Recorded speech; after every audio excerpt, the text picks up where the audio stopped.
Well, again, H-1B visa thing, it's back. And this was posted like actually 31st of January. So you'll be seeing this on the 3rd, 3 days ago. But certainly well after Webbot said to look at that word, H-1B being revisited, Donald Trump administration changes, foreigners working here, etc. It's coming. It's in the Webbot report. It's a done deal. There was already talk about it with the executive order he did. I did a video on it, but now here is more proof of that. So Webbot is on point with the H-1B visa thing. So someone sent me this and said, your discussions are a part of my daily life. Thank you for everything you do. I would like to suggest you do a little video on the Indian IT companies operating in the U.S. It was a pleasant surprise to see a new bill in the House to establish new rules on H-1B visas. He posted a link, and then he posted another link. 5 Indian IT stocks lose, I guess in their currency, $33,000 as U.S. prepares to raise bar for H-1B visas. I don't know, with RS 33,000 CR, I don't know what that is, some kind of currency, but it certainly isn't 33,000 rupees. That's nothing. And he said to me, I work for one of the big 5 Indian consultancy companies as a senior consultant. As an American, I am part of a 5% minority of the company operations in the U.S. As Americans, we have been discriminated. The account managers prefer to hire local H-1B visa candidates than actually place us, the FTEs, on the accounts due to our higher rate charges. Several of us have been laid off because of not being able to be allocated despite higher qualifications and experience than the cheap H-1B visa people being hired. This is double discrimination, being discriminated by foreigners in our own country. It's time for this to stop. I have worked for the largest financial companies in IT, and it is common for American or Westerners to be a minority. 75% of the employees are Indian, and this is probably a conservative number. It's not bad enough that our manufacturing jobs were moved to China and India, and now the only good-paying jobs are being taken by H-1B visas, lowering the standard of living even further for us Americans. Which is why I said, when the whole Disney World thing, they're firing these guys, not just regular employees. These were higher paid people behind the scenes, across the street, operations department kind of a thing. They told them, I did the video. I remember it perfectly. You're gonna train your replacement. You're gonna stay on for 90 days. We're gonna give you 10% of your annual pay as a bonus at the end. So you're going to get paid the next 90 days like you normally would. We're going to throw 10% of your yearly check in it at the end if you're willing to stay and help train essentially your replacement. Most of them, I don't know for sure, but I would, and again, this is common reaction. Absolutely, I have nowhere else to go, and I'm getting a 10% bonus at the end. I mean, they're going to replace me anyways. I might as well train them, and while I'm training for the next 3 months, I can go look for a job, put my resume out, maybe line something up. And if that works out, I'll get a new regular job and get a 10% bonus. So, whatever. Still pissed off, though, that why is an Indian from another India coming in here to take my job? Answer, the guy just said it and I've already said it. Way cheaper labor. They work for a lot less than you. So like he said, we had to ship our jobs overseas. That was bad enough, manufacturing. But now we're letting people in our country who aren't even citizens competing for good-paying jobs here, and we're getting the boot. Why? So the corporation can make more money, more profit. It's always about the profit, man. So this one article, H-1B visa reform bill introduced in U.S. House of Representatives, January 31st. And what will be a big blow to IT firms in India, a legislation was introduced in the U.S. House of Representatives on Monday, mandating that the minimum salary of H-1B visa holders be doubled to $130,000 a year. Why? Because if they're going to pay that kind of money, you're going to pay it to an American who is better off, better shape, as this guy's saying, work experience anyways, better off than these new grad, etc., IT guys from India. Again, it's like getting a new college grad. Are they going to be the best person you ever hired? Probably not. They got to work there for a while. They got to learn new skills on the job.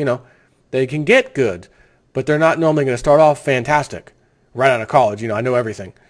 That's what you're getting, whether it's here or India sending someone over.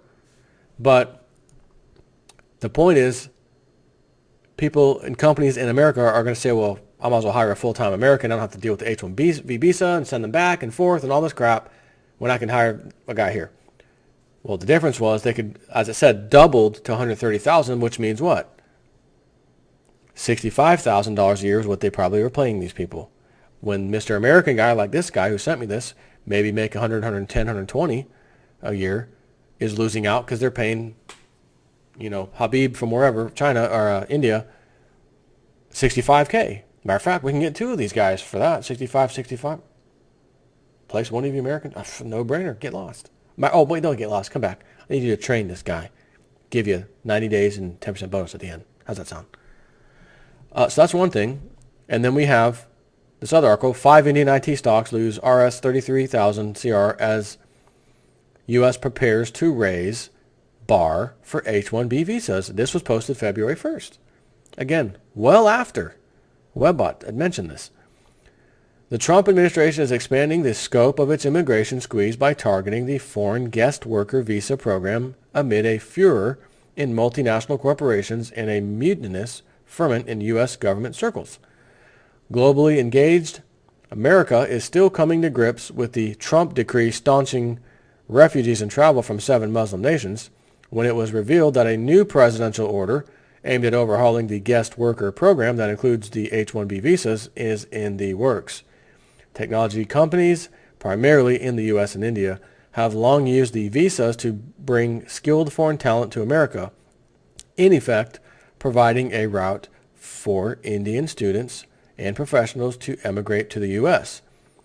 Quote, it's part of a larger immigration reform effort that the president will continue to talk about through executive order and through working with Congress, White House spokesman Sean Spicer said on Tuesday, virtually confirming that the nearly 2-decade visa regime over 3 administrations, which has effectively facilitated the immigration of more than 500,000 Indians to the U.S. since 1990, will now change. And you know what?